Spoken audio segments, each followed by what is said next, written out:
we we took that car out into the mountains and I just drove it around without any headlights on. This week on That Car Show, it's our friend Evan Lewis. From the wilds of Alaska to the manicured fairways of Florida, photographer and adventurer Evan Lewis sees the world from a unique perspective, sometimes from behind a lens, sometimes from behind the wheel, and sometimes from the cockpit.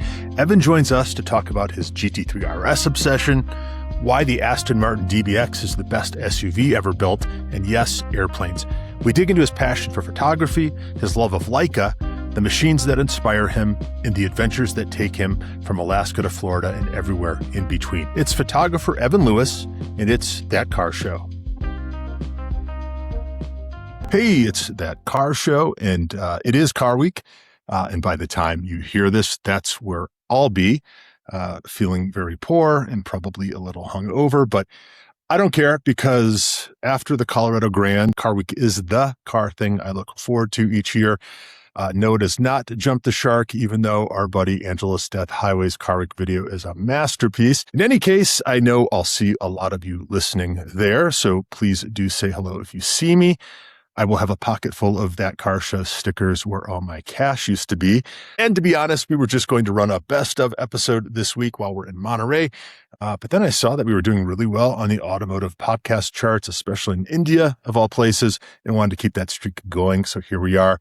But this is going to be a good one with a really interesting guest. And it's just me today, too. So first met photographer Evan Lewis in a parking lot, which is weirdly where I've met a lot of the folks we've had on the show.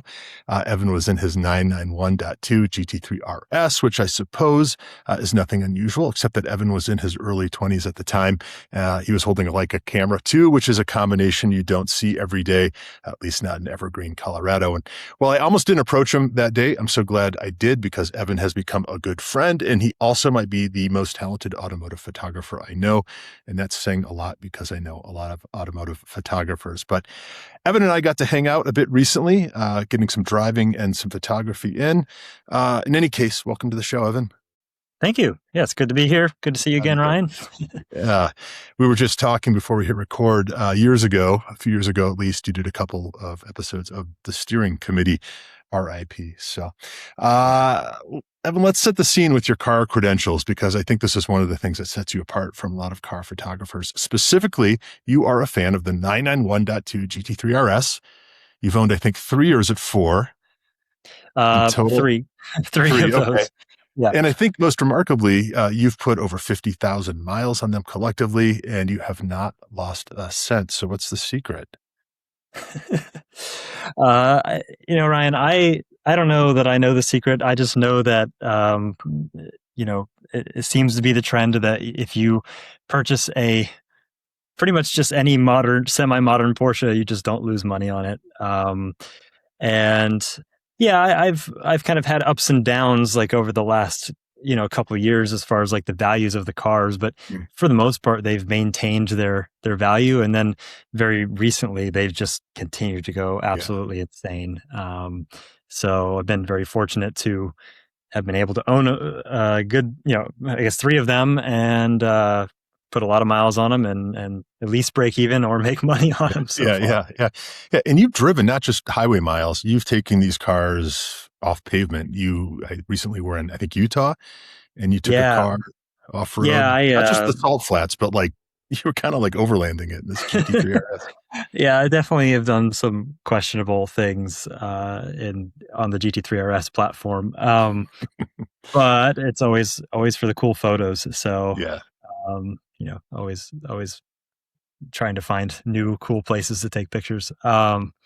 But yeah, I mean, the car has been absolutely just rock solid. I mean, just from the first one that I owned, I lived in Florida at the time, and I would drive it to Virginia to see my family and drive on fun roads. Like, I think I did that 4 times in that car, which is like a 12-hour drive each way. Wow.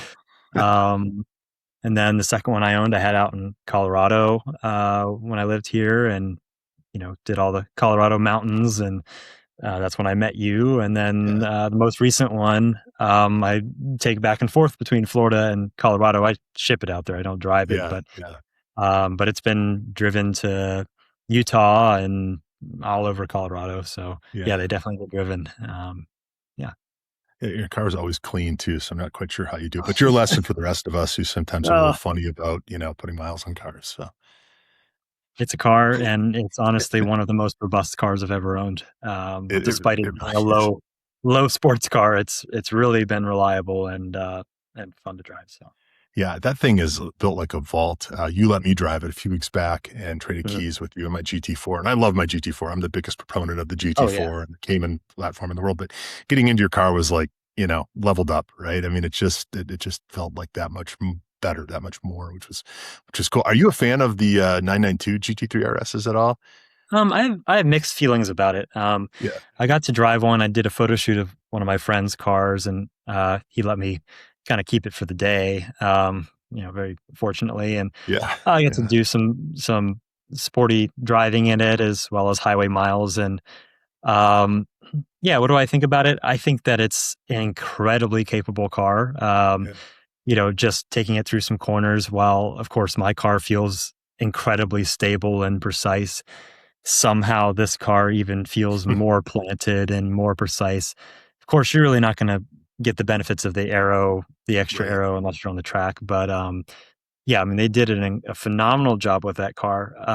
But at the same time, I think that the 991.2 GT3 RS, again, I'm completely biased here, but uh, it has a balance to it that the 992 doesn't have, right? Mhm. The 992 just went full on into the as close to race car as you can possibly make for the Sure. street.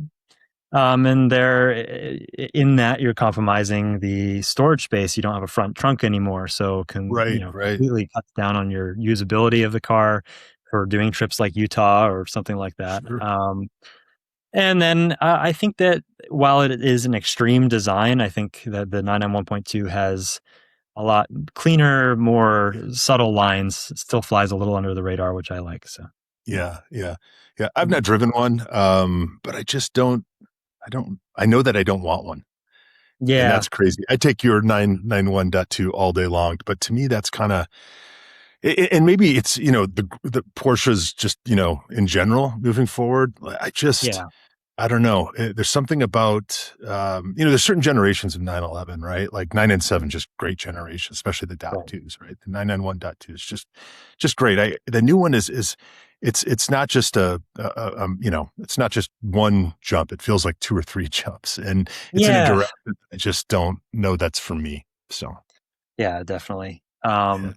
Yeah, and I think from a ownership perspective, and the one thing that I've noticed on the 992 generation that's such a subtle little thing that I think most people don't really talk about that much, but I find like one of the aspects that takes away from the 992 Hmm. is the transmissions in the cars. And the 992 obviously is it shifts maybe faster. I mean, they're all lightning fast, but Right, it right. shifts faster. But the thing that, like, in my mind takes away from it is that it shifts smoother. And Yeah. of course, like, there's if you go from an E gear Lambo, Gallardo to, a newer Huracan, like, it's like, Yeah. okay, I see where this is like beneficial to shift faster, although maybe you prefer the raw aspect of the E gear shift. Some people do, Right. including myself. Yeah.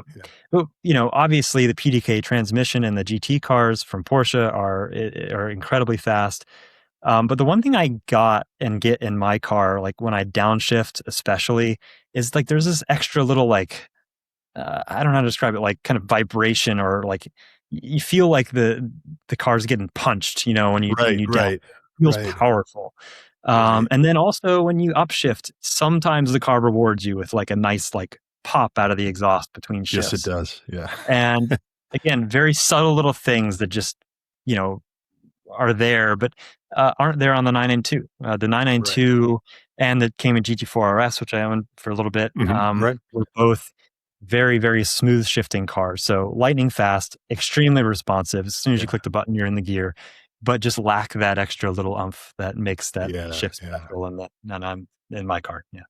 Well, and that's it, right? I mean, we're buying these cars for the experience, and Uh-huh. I don't know. I think your car, I think the Dot Two is just more. The 991.2 is just more of what I'm looking for. I just can't imagine, and I haven't driven one. I just can't imagine that the 992 GT3 RS is any more fun, and perhaps it's even less fun than, you know, it. You had that GT4 RS for not very long. Yeah. That's that seems to be a thing with those cars. I feel like people just don't hang on to them. Maybe the Spider RS is more, but the GT4 RSs, I feel like people keep them for 6 months and they're gone. Why is I that? think I think there's different reasons. My reasoning for not keeping the car for very long wasn't like I think a lot of people complained initially, "Oh, it's too loud. Oh, it's, Mhm. it's this or that." The car is incredible. I mean, I took that thing to the track. I did the fastest time I've done around High Plains Raceway in that car, Yeah, faster yeah, than the 991.2 GT3 RS. yeah. Um, and it was incredibly balanced. I felt super confident on, back roads and on the track in that car. Really had no bad habits. Um, but for me, I think, it was a car that I rode in for the first time in Alaska on a photo shoot, funny enough. And Yeah. I was We'll so come back to blown Alaska away. too, but yeah. Yeah, I was so blown away by the sound, like the Mm, induction noise that everybody talks about. I was like, this is yeah, different, and like it's hard to like have like a really different experience in a newer car these days. So I yeah, wanted to yeah. try it, and the values were such that I could do so. With that car being less valuable than the GT3 RS. Right. So I went and bought one. I tried it. I drove the crap out of it. I think you know, I owned it for what 4 or 5 months or something. Was that I put long? eight Yeah. thousand miles on it. Oh, I I drove didn't it. realize you put so many miles on it. I Okay. drove it to California and back. I mean, Right on. I Okay. track time, everything, and Yeah. yeah, great car. But I think just back down to like the transmission, and also like one thing I like about the GT3 platform and the 911 platform in general is like, yeah, the GT4 RS is more balanced and Yeah. more predictable, but again, not necessarily more fun, right? I Right. like that the GT3 RS has a little more edginess to it, and you have to know how to, control it a little better in the turns Right. to get the results Right. you want. Right. Yeah, one of the things I did like about your GT4 RS was that it was a non-vice hack car, if I remember Mhm, correctly. And I like, there's something about the transformation to the RS on that car, which I think makes it less attractive. mhm. And when you add the carbon, the exposed carbon hood and all the rest, it just, it loses a little something for me. I like that car. It was because it was white, if I recall. It And it was just white. like almost like a body in white race car or something. It just Mhm. had that look. It was cool. But I'm with you. I just, yeah, I'd love to have one. And I know there's a price jump and all that, but I don't lust after one. I don't want to get rid of my standard GT4 for the Right. RS. I just have no desire. I think if I went that way, I might actually do the Spider RS. Yeah. It works better for me for some reason. I don't know why. And if I that car had a think manual, done, but Oh, that's an yeah, totally. I would say now that they've had some time to settle down and the market's actually yeah, really saturated with them, I think that there is like a nice like price gap now between my yeah, car and that car because before it was like, oh, well, the GT4 RS is about the same price as the my generation GT3 RS. But now you can pick up a GT4 RS for like 185 or something like that. which And at that is point, it's a lot of money, but it's also significantly under, the price of a GT, even an yeah, 1.2 GT3. yeah. So it's got its like, price point where I think it makes sense now. Mhm. But that's just my opinion. And what's interesting about that too is you look on Bring a Trailer and the last two standard GT4s that sold. Now, granted, I think they were all very low miles, 3,000 miles or something. But I think Mhm. one sold for 160 and the other sold for 180 or 190. These were the standard GT4s. Now, again, good Really? colors, buckets, whatever. I mean, they Sure. were, Yeah. but they both originally had stickers, I think, of 120 or 130. So it's interesting to me that those seem to be coming up and the RSs seem to be coming down. I don't know why that is.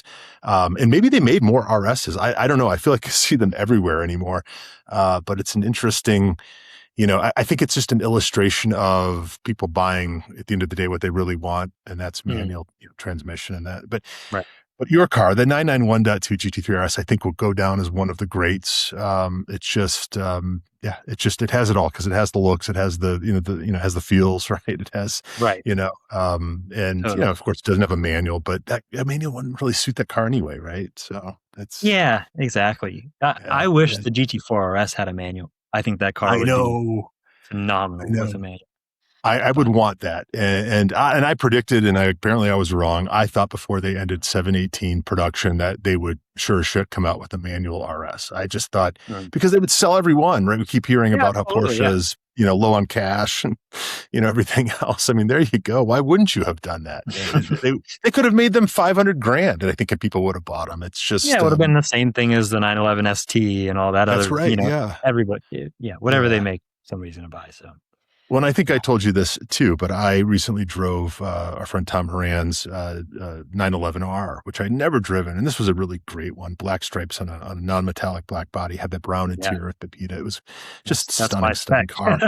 Love it. It was the spec, right? And Yeah, it's got that's that right. lightweight, it had the lightweight flywheel option and stuff. And of course, was the RS engine of the era. So that would have been the 991.1 RS engine, I guess, which I don't know how that's different than your engine, but that's one of the best cars I think I've driven, and people seem to either love them or not hate them, but they're just kind of like, yeah, nothing special. There's something Right. special about that car, and I Yeah. think it was the combination of the RS engine with the manual. But I'll never be able to afford one, so it's a moot point. But it was a fantastic car. Yeah. Um, but That's awesome. we both got to drive something else very special of our friend Tom Yeah. Horan's recently. You were out here in Colorado for a few weeks and said, hey, I'm going to be out. Do you know anyone that's got an interesting car? So I put you in touch with a few folks. But Tom has this car we've talked about a lot. It's an Alphaholics GTAR. Again, I've got this article coming out in Avance magazine in September on this thing. What do you think of that car? Because I think that is so different from a car like your GT3 RS. It kind of sneaks up on you, doesn't it? What'd you think? Yeah. Yeah. Ryan was extremely generous and introduced me to some really fantastic people the last time I was here. Been trying to build a photography portfolio for a specific camera that I'm working with the Leica camera store in Yeah, Miami on yeah. doing a presentation on. And Ryan introduced me to Tom, and first off, what an awesome guy. I mean, just Tom's the best. so many amazing connections, and what a just incredible collection of cars. But yeah, the Alphaholics is something that I was completely unfamiliar with before really Is that seeing it. right? And Yeah, yeah, I mean, I had I'd heard you talk about it, but I really had no kind of idea about what it was. yeah. So it was cool to learn some of the history and everything. But yeah, we did this photo shoot, and then at the end of the photo shoot, he's like, "Huh, you want to drive it?" And I was like, like I won't say no to that opportunity, but it was definitely a little nerve wracking at first, but I wasn't going to pass it up. So, Yeah.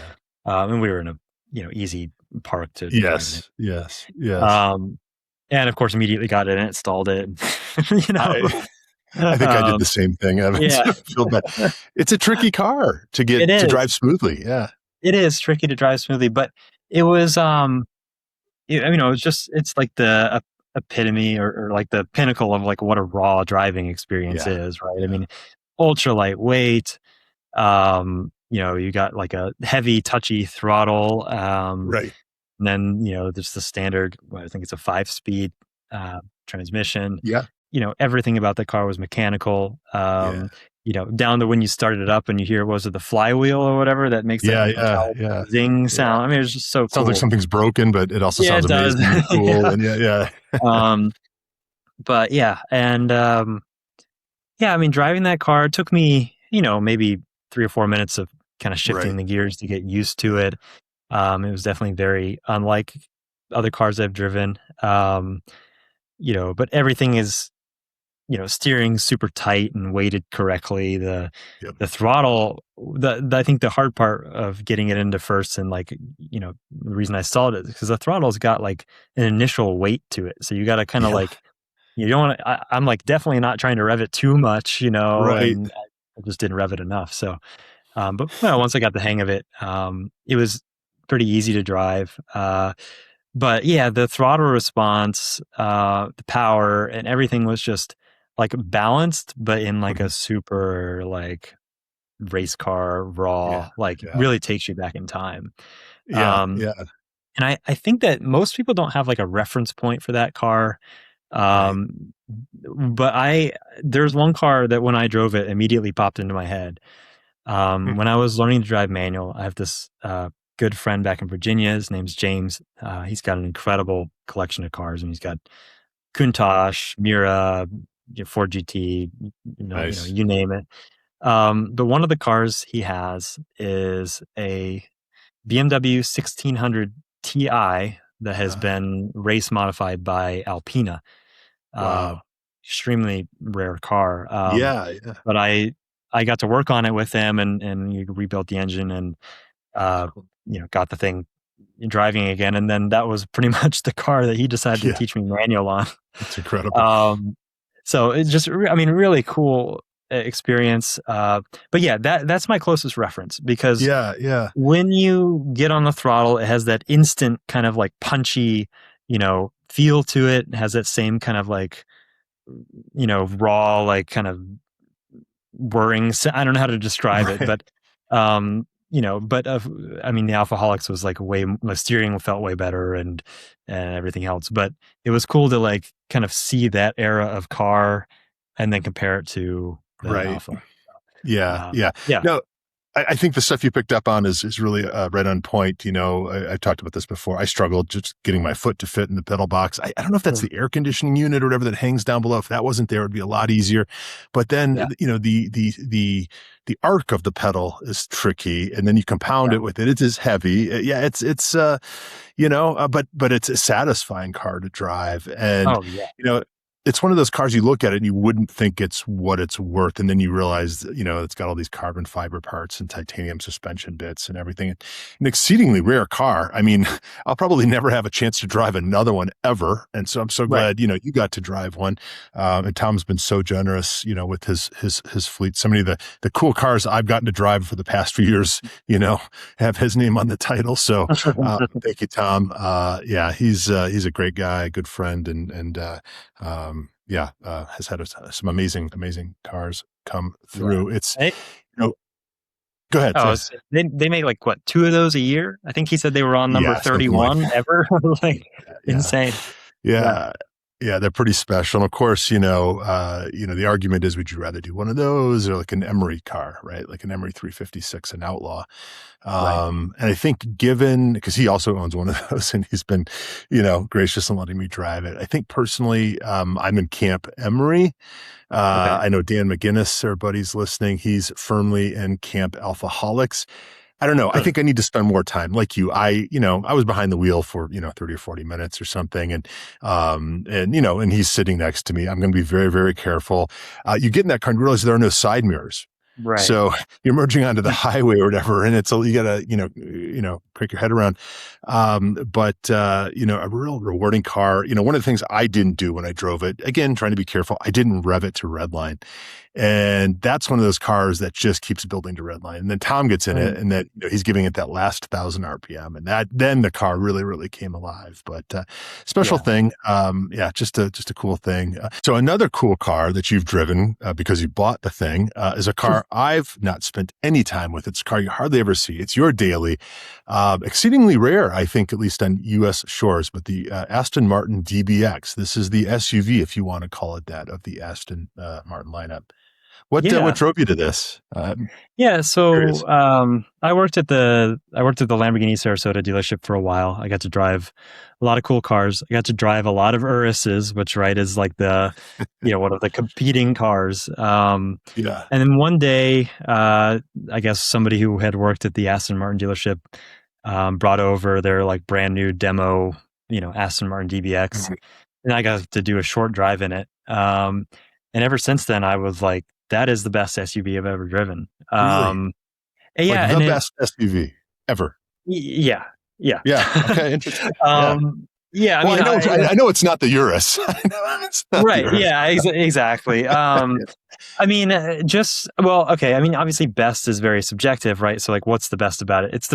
Right. It's the SUV that feels the most like a sports car that I've ever Okay. driven. Sure. Um, so, obviously, we have the Porsches, we have the Lamborghini, you have the Bentley, Right. um, but the Aston Martin is. Well, anyway, it kind of initially like shocked me a little bit. I was like, wow, this thing really feels like I'm driving, a car that's a lot Yeah. smaller than it actually is. Yeah. And so ever since then, I've wanted one. And of course, knew those cars are 180, $200,000. Um, and thanks to British car depreciation, I was able to find one, a 2021 model, for 84,000, Really? uh, Okay. which was, less than half the original MSRP of the Right. car. Right. It's a lot of car. Um, so I was like, well, I've always loved this car. I want something that's like more practical. Cause I have a Golf GTI that I kind of will throw my camera equipment in and stuff, but Sure. it fills up really quick. And, sometimes wish I had more space. And, uh, of course, the Aston Martin DBX is not necessarily the necessary solution, but Yeah, it is. sure. But it was something where it was like, well, this car is incredibly unique. They're rare. I think it has the best lines of any big. Again, I'm very Yeah. subjective here, but I think it has the best lines of any large SUV out there. Yep. And I just started doing search. I started searching one day. I found one, you know, 100 miles from me in Orlando, and I went to go check it out. And uh, what I had remembered about it was true, and ended up, driving it back. Yeah. Um, but I guess, I mean, I'll start by just touching on like what I mean by it really drives like a sports car. Yeah. Yeah. Um, yeah, the car has a lot of different personalities to it. So if you just want to drive it like a normal daily driver, you certainly can. You just put it in, Mhm. I mean, you just have it in the normal GT mode, and it's quiet. It's very comfortable. You got heated, cooled seats in the front and rear. Everything's covered in leather, and it's still a super luxurious car. From a like modern standpoint, it does lack a little bit because it's an old Yeah. Mercedes Yeah. AMI. Ah. Yeah. So Yeah. which Yeah. That was a certain era. yeah, I mean, Yeah. which is silly Infotainment. for 2021. No Yeah. CarPlay, no nothing. But Okay. that's never bothered me. I never Sure. use CarPlay in the Porsches, so it's like Yeah. one of those things. But one thing I do like is physical buttons and switches, and Right. I mean it's got that. So, um, but so anyway, you have the GT mode where it drives like normal. You can put it in terrain mode, and you would be shocked by how much clearance this thing gets. Really? Like Yeah. it's Because they're got pretty hydraulic. hunkered down in standard mode. Yeah. Yeah, I mean, yeah, it's not like super low, but you put it in like terrain plus. I mean, it looks like it lifts up 6 inches. I mean, you get Really? like a ton of clearance. Huh. Um, and then vice versa, if you put it in sport or sport plus, it lowers Okay. down even more, and you Right. get the exhaust open. And yeah, it's I think the engine note. So it's powered by a Mercedes twin turbo V8 and transmission. So So same. same thing that's in an AMG GT. Is that? Yeah, pretty much. I Yeah. mean, as Yeah. far as I Wow. understand it. Yeah. Yeah. So it's 550 horsepower. And I like those AMG V8s. They Yeah. I do sound too. good. I think they sound Yeah. better than the Audi V8s. Yep. And they're very responsive. I mean, it's very, Mhm. very lively turbo engine. Like you get on an Urus, yeah, it's faster than the DBX, but it just feels like that car just feels more sloppy. Like there's more body roll. You feel the Interesting. front end kind Yeah. of lift up, and um, whereas you get on the Aston Martin, it's very linear. Turbo, kicks in very quickly. And Yeah. Yeah. everybody is like, "Oh, yeah, it's like it feels like a naturally aspirated car." No, I mean it doesn't. It feels like a turbo V8, but Right. Right. it feels like the best a turbo V8 can be. Put it that way. Yeah, yeah. Yeah, and there aren't Uh, too many of those around anymore, right? As of, 2026, right? So many yeah. things have gone to, sixes or fours, whatever. So, hmm yeah. Um, but I think the most like impressive part about the car is the handling. When you put it in Interesting. Sport Plus, which it limits the, takes a little bit of the traction control away and stuff like that. I have I've driven a lot of big cars. I've driven a few big cars quickly, Mhm. especially the Audis and stuff. And Yeah. if you push one of those the cars too hard in a turn, you get understeer. It's like Yeah. what Yeah. you expect with a big heavy car. Yeah. Yeah. Somehow, Aston Martin has figured out how to make this thing tail happy. Like Yeah. I have gotten on it in a couple turns and just slowly, like progressively gotten on the power getting out of the turn and ended up needing to do like a half wheel, like correction, Really. like, Really. yeah, to actually get the nose to point straight. Like it is surprisingly tail happy for a massive car. Yeah. And that just makes it super fun to drive and Yeah. just, Yeah.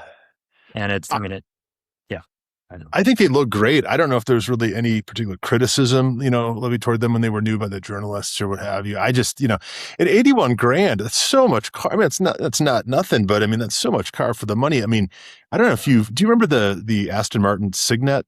This was the car that was built on the Toyota. It was I think it had to do with fuel economy, Oh regulate. yeah, of course. So Yeah. yeah, they were pushing these things. I don't know what they cost at the time, but basically you were getting, it was like the Toyota IQ, or it was like this little square stance, I don't know, think of a smart car type vehicle. And then Aston Martin very famously, built one or outfitted one to Aston Martin standards. But I've seen a couple of good ones for sale, and I want to say they were shockingly close to what you paid for Really?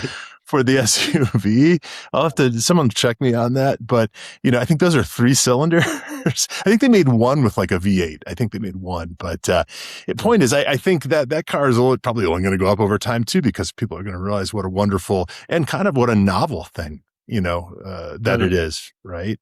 And that engine, I mean, I think that gives people some solace too, that's a pretty rock solid engine, if I recall, pretty bulletproof. I've driven them in the big Mercedes cars, the GT and whatever the 4-door GT is. What do they call that? Is it just the GT sedan? I don't know, but that's a GT, hell of a power plant. yeah. It Oh, just absolutely. goes.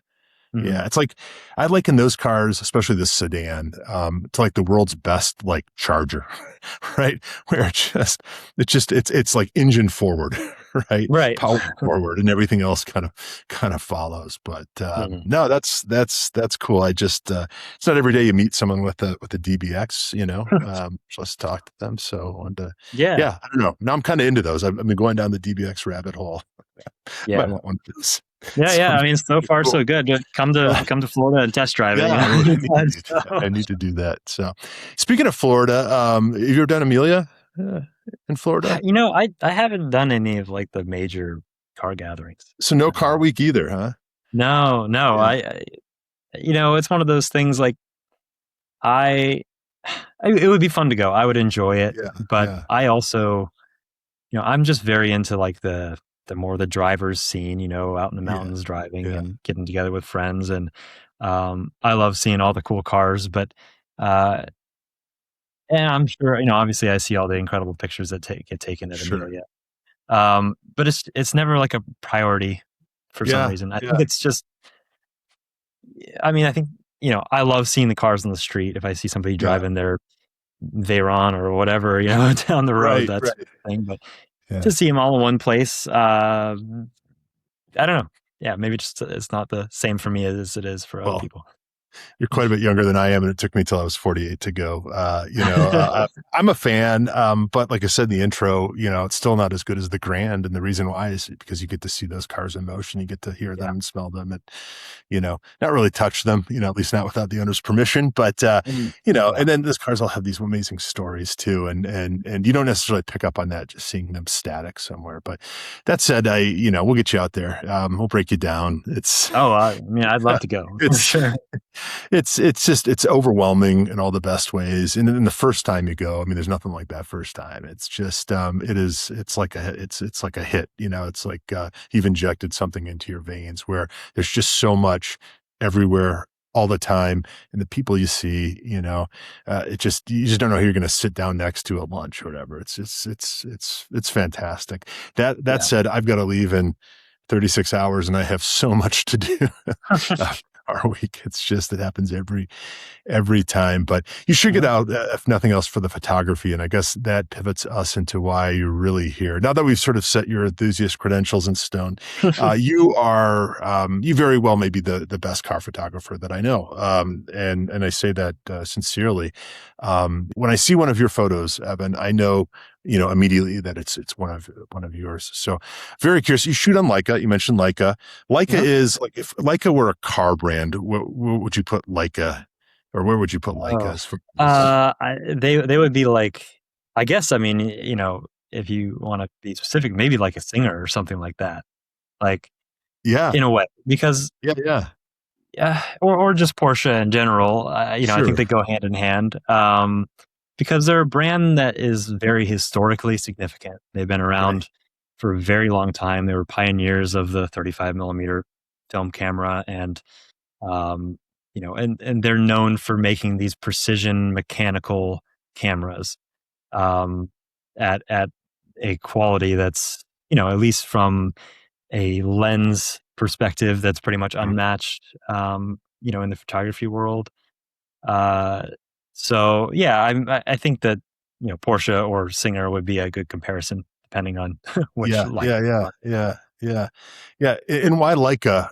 You just mesh better with the brand. The Well, usability, the cool, the inherent like sort of cool of the brand. What's sure. Well, like anything in my life, any connection that I've made, it's usually because of cars, and yeah. I had just driven my Audi R8 at the time down to the Revs collection in Naples. Oh, sure. Yeah, they're great. Never heard of it. It's an incredible collection. They've got Yeah, historical, Porsche 917K. They've got, you know, McLaren F1, you name it.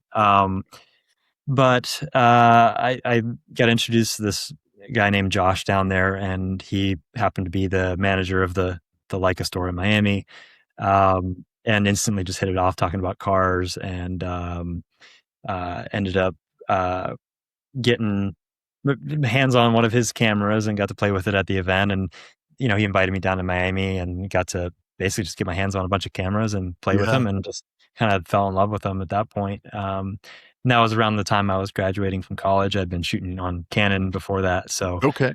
Yeah, um, yeah, it was like the next step, and yeah, it was really cool because the cool thing about Leica, that I think the coolest part for me, is that Leica, likes to, like kind of Porsche, like bring back yeah. these old, like mechanical, um, you know, lenses and cameras, right? So, Right, right. I run like some vintage Leica glass on my modern, Ah, camera, and it's really cool, the effects that you can get out of the lenses yeah, on it. So, yeah, yeah. uh, And when I see one of your photos, again, like I said, I know it's yours. So what's your process? You shoot on like, I know there's some mhm. processing involved. Yeah. But I think that's, because anyone can go and buy like a camera, right? Everyone's a Mhm. designer, everyone's a photographer, whatever.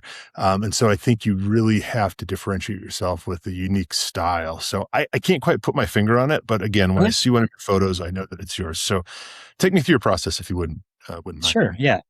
Yeah, I mean, I don't think that my process is like inherently because I shoot on a Leica, right?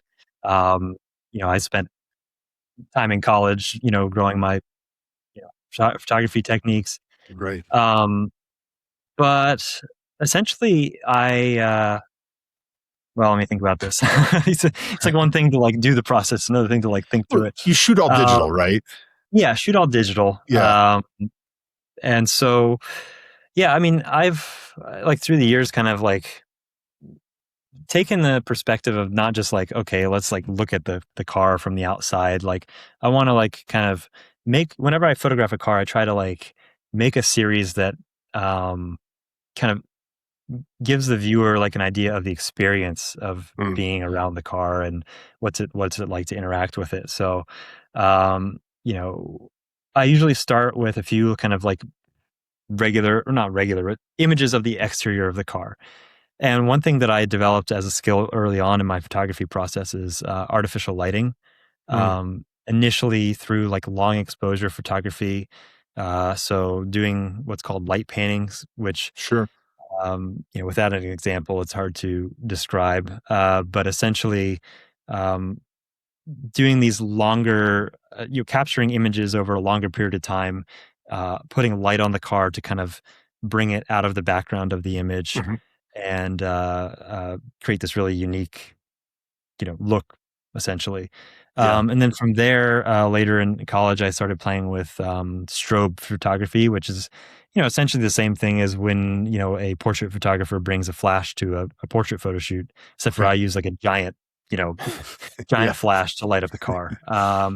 And this pretty much gives me like full independent control over the lighting of the vehicle in any given Yeah. scene because I can overpower the sunlight.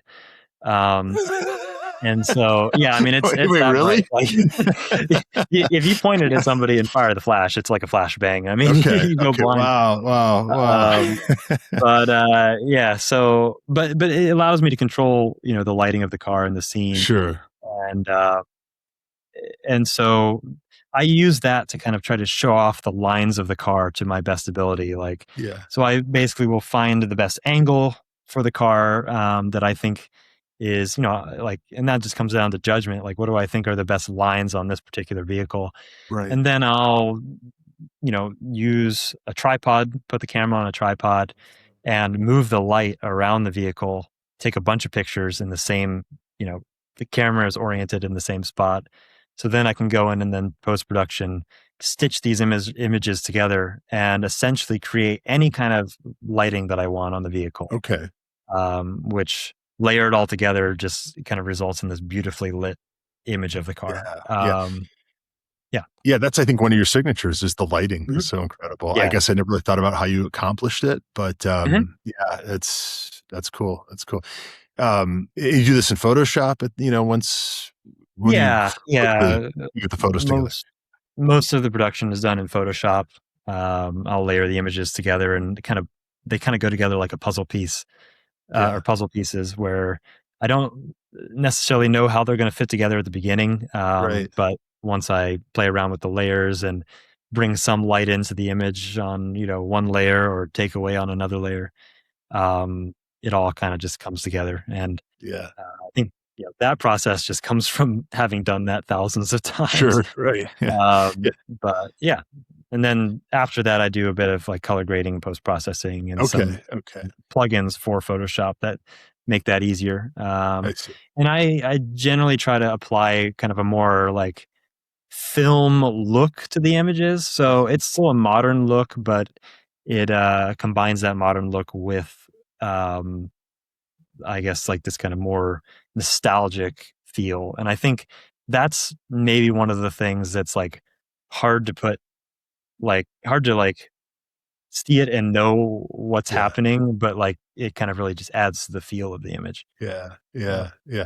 What have you really enjoyed shooting, and what maybe are you still looking to shoot car wise? Oh, good question. Um, Because I've we'll had make it some, happen. We know people. yeah. I know you will. Based on this last trip, I have no doubt in my mind.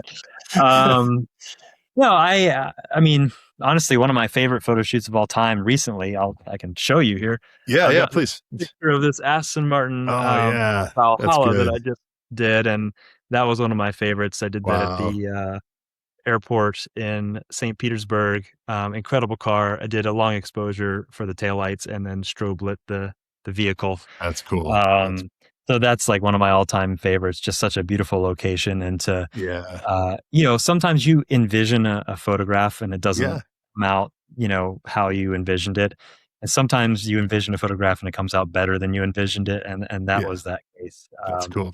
So I just get really excited when I like have an idea in my head for a shot and then it comes out better than what I Yeah. Yeah. Yeah. anticipated. But I also do a lot of, I like implementing, aviation into my photos as well. So, Yeah, yeah. I wanted to get to that because sure. I think airplanes might even be more photogenic than Mhm. cars, at least the ones you work with. Like, so think old warbirds, think these amphibious planes that get flown around, Uh-huh. island to island, and the frontier, of Alaska and this kind of thing. So how'd that all come to be? And because I mean, God, you've been some places in some amazing planes. It's just like Yeah, open planes and experiences that most of us will never have. sure. Yeah, well, that all started when I just decided like 1 year after college, like I need to go see some of the country, and I've always wanted to go Mm, to Alaska. mm, So I ended up just kind of booking a flight, and it was around the time of COVID, so flights were super cheap, and sure. I just went up there, rented a car, and drove around, and then had like a very loose connection with a pilot up there. He took me up flying, and I have some aviation background. I took flying Right. lessons when I was younger, and Right. but anyway, he took me up flying. I did a bunch of photos, and he took me up flying, and he rented this plane from this flight school, and he's friends with the owner of that flight Mm, school. So I took a bunch of pictures, and then he was like, "Oh, I got to show these to the owner of the flight school." And so he ended up showing him the pictures that I had taken from that Cessna 172, small little, tiny little plane okay. we were Yeah. in. And he was, I guess, impressed enough that he was like, "Well, we need to go take some pictures of my, you know, flight school planes." Wow. And because it's Alaska, you don't just have standard flight school planes. You have a couple like I bet. backcountry, big tire, like off airport. What are most commonly used up there is Piper Super Cub. Okay. So the next day, we're taking 3 planes out. I'm doing air-to-air photography of 2 of Okay. those planes flying in formation. We, went over and landed in front of this magnificent glacier, and ever since I had that experience, I was like just, hooked. And Yeah. so Yeah. I just took every opportunity I could to come up there and fly with them and, create a portfolio of aviation images, which then eventually led me to, you know, gather other connections in the aviation space and Yeah. doing that. That's that's led me. I mean, that's brought me to places that, like, I mean, in some cases, nobody else has ever been. It's incredible. In Alaska, it's just such a vast, incredible place to explore, and the only way to do it is in a plane. So, and then that's also given me the opportunity to combine aviation with car photography. So, Right. if you go on my Instagram, you'll see, I think the top row of my pinned posts is all cars and planes. So Yeah. Yeah. What's your Mhm. Instagram before I forget? It's Yeah, it's evanlewis.expedition. yeah, it's a So great follow. It's a great. yeah. You do these, especially with the airplanes. I always think of you of like, God, if you were born 2 generations ago, like the prime of like National Geographic, right? Your shots would be on the cover, right? Of every month because they have that look like where there's this sense of adventure, there's this sense of danger, right? I mean, to your point, you're going to places that maybe have never been, photographed. You've got this great style of shooting these like bright yellow or bright red planes against like the glaciers and the open ocean. It's really phenomenal. I think you play around a lot with depth, right? Mhm. It's just yeah, just awesome stuff. So definitely check out Evan's Instagram.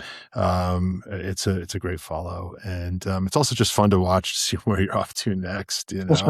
I've never been to Alaska. It's definitely on my short list too. But inspired in large part by those photos. Although I know a lot of those places. I mean, you're not in Anchorage. You're doing this stuff. I mean, you Yeah. are like out there, like in places where you can only fly into, right? I mean, these Yeah. lodges, these beaches. It's pretty great. So you've done all this amazing stuff. I mean, what's next? Like, is there a place on this planet that you really want to see and shoot next? Yeah. I definitely like, I think my next priority is to start doing some stuff in other countries. Yeah, I s- road tripped and explored a lot of North America. yeah, And so, yeah, and I want to expand my photography to Europe, and yeah. I think one of my big bucket list places is Norway. Mm, So like maybe I'll go there soon, but very cool. um, Yeah, yeah, but always looking for just new connections in the aviation and automotive space. You had asked me, what I want to oh yeah, shoot yeah, next. yeah, I mean, yeah. you know, anybody out there with any hypercar, I want to add it to my portfolio. Um, uh, but at the same time, like for me, what makes a photo shoot special is not it's not just like the car, right? Yeah, It's the experience that's going on. So like one of the gentlemen that you introduced me to on this last trip was Blake. yeah, he's great. Amazing guy, and he, I waved at him in traffic. I gave him a thumbs up. He waved back. I called Yeah. you and I was like, who's this guy? And you connected with me with him. And the next day, he's taking his like literally one of one, 993 custom, amazing car. And we're just Yeah. like ripping up in the mountains together. And like I asked, like, could we go up to Mount Blue Sky, which is the highest elevation road in the US? Yeah. And which, again, it's not like a smooth road. It's not like probably the best place for like a naturally aspirated 993 Porsche to be. Right. Right. Um, but he was like just super down to make it happen. And it's people like that and locations like that that Yeah. really like make it special, right? It like tells more of Yeah. a story than just a picture of the car in a parking lot or Right. parking Right. garage or wherever. So Right. yeah, always just kind of pushing Yeah. for the next cool car in the next insane like special location. Yeah, yeah, Is a yeah. lot of fun. I got a sneak peek of those. They're fantastic. We're so lucky here. I know it's one of the reasons you keep a car here and you travel back from Florida all the time. It's one of the reasons I moved to Colorado from Chicago. It's because of these damn roads and these locations. And I've been here long enough now where I start to take it for granted a little bit. But you Mhm. mentioned Mount Blue Sky, and yeah, that stretch you were on was that final stretch to sort of the top of the mountain, which is not a great road. Some precipitous drop offs. I think Mhm. if I recall correctly, a lot of potholes and other things. But Yeah. the road to get to that road is, I think, one of the best driving roads in the country. We've talked about it a lot. Used to call it Squaw Pass. I don't know if it's still called Squaw Pass. There's a more PC Mhm. name, but it's just these are the roads we get to drive. Like this is what's there. Do that in Chicago. Do that in Florida, right? I mean, we're just so Yeah. spoiled. And to your point of adding to Yeah. the story of the photo, right? Goes a long way. We've got a pretty good here in Colorado, but yeah, that car of Blake's, it's called the Meissen Project, and the Meissen Project has Mhm. its own Instagram account, and it's this beautiful Meissen Blue 993 that when you saw it, you weren't quite sure what it is because it isn't a Singer, it isn't Yeah. a Roof, it isn't a Gunther Works or it's its own thing. It's really, really, really special, really cool. And Yeah. it just, I think it photographs particularly well, too, especially with you behind the camera. So yeah, amazing Oh, work. And absolutely. Yeah. yeah. Well, now we've set the bar high. So now the next time you're in Colorado, we've got to find 3 more people, but I already have some folks in Yeah. mind, and we got to get you out sometime to shoot some of the grand cars too. We have a wonderful grand photographer, Yeah. obviously, but it'd be fun for you to, at least meet up with us for a day too and see some of these cars in motion. I know I sound Yeah. like a shill for the grand, but I am. I mean, it's the best car thing ever, and some of the cars we have this year are just incredible, Like I told you, 4 D types, 4 Jaguar D types, and a C type It's or unreal. 2 and a 550, Spider Porsche. And I mean, it's just, come on, I mean, there's some people out there living their very best lives and they're doing it each week, For sure. of the grand, but Yeah. in any case, so what do you have going on next? Where are you headed next? Well, tomorrow morning I've got a fun photo shoot. Yeah. I'm actually, yeah, so one of my friends, his name's Corey. He's uh, introducing a golfing brand where he's going to be making automotive themed golf clubs and um, Oh, wow. ball markers and all these Oh, things. cool. So Cool. I, I I can't remember the name of it right now, but I'll Sure. No, have to that's let you okay. know. Yeah. We'll dub But it in later. anyway, we're doing a product feature for his new products, and he asked me if I knew anybody with cool cars. Yeah. Believe it or not, I know a couple people. Some people. Um, but uh, anyway, so I reached out to one of my good friends, and he's an older gentleman. He's got an incredible collection of cars, and initially had an incredible collection of Ferraris, which, funny enough, based on, well, kind of recent events, but also just I think maybe I encouraged him a little bit. Now he's got an Yeah. incredible collection of Porsches. Nice. um, You always and come back around to Porsche. I mean, it's just, well, you the do, thing.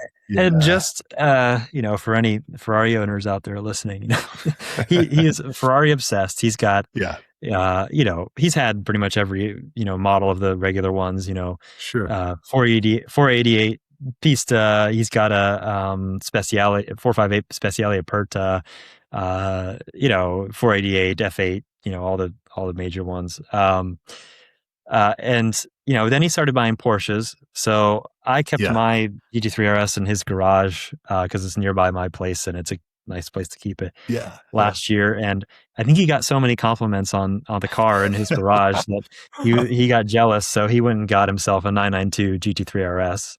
Nice. So, and then following that, he got a Carrera T, or a Targa manual. Okay, cool. He has like 2 Cayennes that he daily drives, and they start every time. Yeah. And then recently he got a 992.2 GT3 with a manual transmission. Oh, nice. And I kind of like reached out and I was like, hey, this would be like the perfect car for this golf photo shoot because we're going out to Streamsong, which is a very kind of prestigious golf resort in the middle of Central Florida. And I asked him, I was like, hey, would you mind bringing this car out to this photo shoot? Because I think it's brand new. It'd complement the brand really well. And he was like, yeah, just let me know when you want it. Take the keys and drive it out there. Okay. So I'm very excited to get to experience that car. For sure. Drive it out there tomorrow morning. But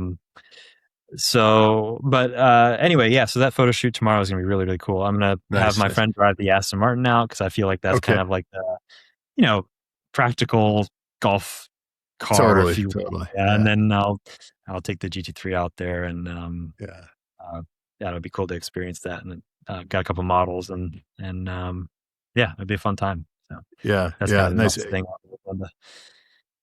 Are you still shooting for the Night Vision company? I do some work for them here and there. Yeah.